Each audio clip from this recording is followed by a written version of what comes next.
Lyudmila Pavlichenko lies flat against the frozen earth of the Crimean steppe, and she does not move. She has not moved for 4 hours. The snow beneath her has melted from body heat and refrozen into a thin shell of ice pressed against her stomach. She cannot feel her fingers anymore, and she does not care. Through the 4-power scope of her Mosin Nagant, she watches a man 270 meters away eat a piece of bread. He chews slowly. He does not know she is there. Nobody ever knows she is there. That is the point. It is the winter of 1941, and somewhere near the ruined suburbs of Odessa, a 24-year-old history student has already killed dozens of men, and the officers hunting her still do not fully believe she is real. They will. Before the war, Lyudmila Pavlichenko was studying history at Kyiv University and working on a thesis she never finished. Like millions of ordinary Soviet citizens, she'd trained in marksmanship through WWII, the state paramilitary sports program, the kind of civil defense hobby nobody expects to matter until it does. She had a young son. She was unremarkable in every way her neighbors could see. Then, on June 27, 1941, German tanks crossed the Soviet border, and the thesis stopped mattering. She volunteered at the Odessa recruitment office that same week. The officer told her women were being assigned to nursing duty. She told him she was a trained sharpshooter. He gave her the look men in offices give young women they don't believe, so she asked for a rifle and a target, walked outside, and proved it. She was assigned to the 25th Chapayev Rifle Division as an infantry sniper, and sent into what would become the deadliest conflict in human history. By September 1941, Odessa was encircled. Supplied only by sea, the city's defenders were outnumbered and outgunned, fighting with the particular ferocity of people with nowhere left to retreat. It was here that Pavlichenko became something the German command hadn't prepared for. A sniper in open battle disrupts movement. A sniper in a siege does something worse. She makes the enemy afraid to be seen. An officer who can't stand in the open to direct his men stops functioning as an officer. He starts giving orders from behind walls, in whispers. His men feel that fear. Pavlichenko understood this before most of her own commanders did. She didn't take targets of opportunity. She hunted specific men, officers, commanders, rival snipers, sometimes waiting an entire day for the right one to step into the right position.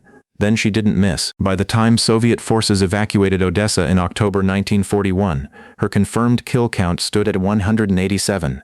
If you've made it this far, you already know how this story escalates. Subscribe to Final Front so you're here for the rest of it. After Odessa fell, she was transferred to Sevastopol. If Odessa had been desperate, Sevastopol was something beyond it, a centuries-old fortress under a bombardment so relentless it included Schwerer Gustav, an 800mm railway gun so massive it needed its own dedicated fighter escort to fire shells weighing 7 tons at targets 3 kilometers away. Inside a city being methodically dismantled, Pavlichenko kept working, and got better. Soviet accounts describe her using a decoy rifle rigged to move at a distance, while she watched from a second position entirely, waiting out enemy counter-snipers sent specifically to hunt her. Whether or not the specifics of every tactic survived the retelling intact, one thing did. Her patience became legend. Fellow soldiers described finding her motionless in a shell crater for so long they crawled forward just to check she was alive. She was. She didn't look up.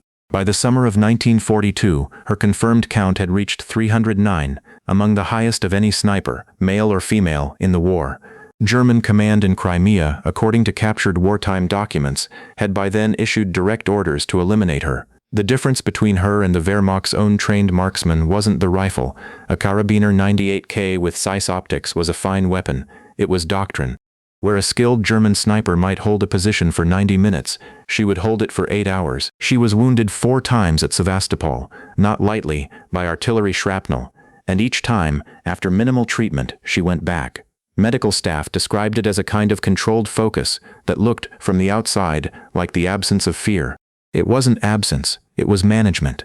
That distinction matters. In June 1942, she was pulled from the front. The Red Army needed a face for its female combatants abroad, and a 25-year-old woman with 309 confirmed kills and an unbroken record was the strongest argument they had. She toured the UK, then Canada, then the United States, where Eleanor Roosevelt hosted her at the White House, and a reporter in a public crowd asked whether American women were allowed to wear makeup at the front.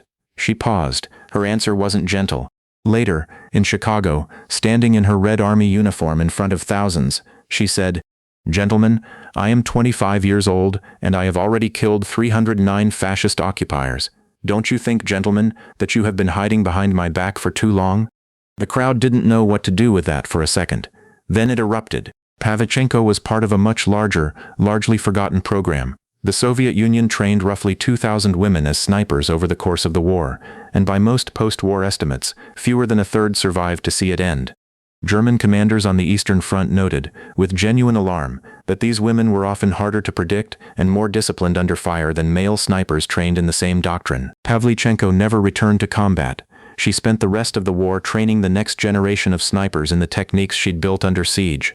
She was named a Hero of the Soviet Union in October 1943, finished her history degree at Kyiv University after the war, and worked as a naval researcher until she died in 1974, at 58. A street in Odessa carries her name.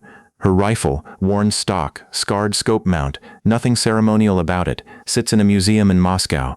It looks exactly like what it was, a tool a young woman picked up because the alternative was to do nothing. And it looks like what she did with it, which was everything. Go back to that shell crater. The frozen ground, the ice against her stomach, the man 270 meters away, still chewing his bread, still certain that whoever is behind a rifle in that uniform looks nothing like her. That certainty is the last mistake he makes. 4 hours of stillness, one breath held at the right moment, one shot, 309 times, someone stopped like that. 309 times, before the German command fully accepted what the reports from Odessa and Sevastopol were telling them. A 24-year-old history student looked through 4-power magnification and quietly won battles no general ever planned for. They didn't believe she was real. If stories like this one matter to you, subscribe to Final Front. There's more where this came from.